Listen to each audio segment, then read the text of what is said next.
I'm going to show you how to make a very simple pair of earrings using 1.5 long head pins.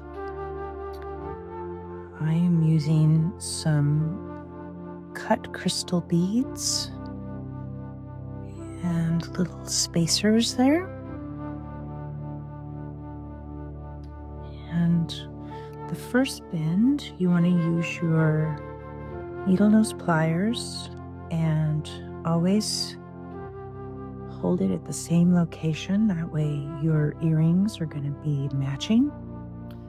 And make a 90-degree bend.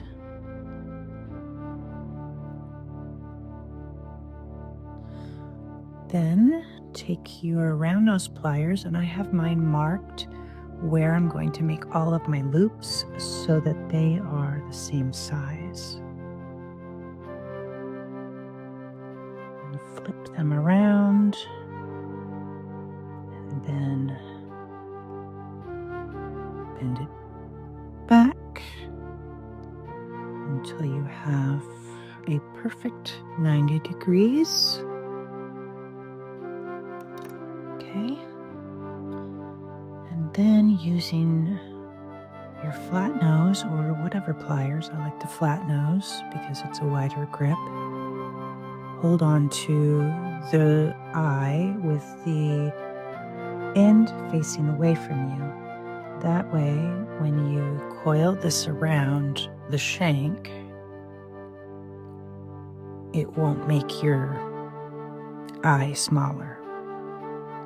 I like to go around here twice, and I go a little bit further than where I want to go, and then come back a little bit. That way the wire has a curve in it so that when I try to pinch it down, it is easier. And I'm using flush cutters, and notice how I put my finger on the end to prevent that little piece I cut off from flying out.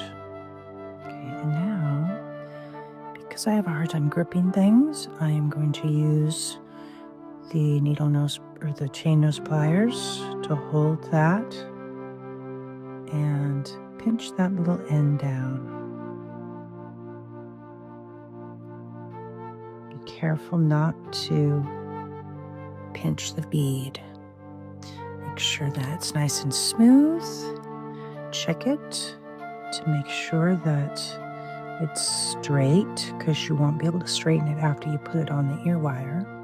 And on the ear wire, you want to bend this little end out towards you, not away from you, and grip the ear wire here to make sure that you're only bending this little end. And then feed your bead on, figure out which side you want front, and then brace it with your finger there and bend it back into place so that you're only bending the end. And then I pinch down and just make sure that it's flush, and if there's a little bit of space in there, which often there is just gently squish it down, and there you have it.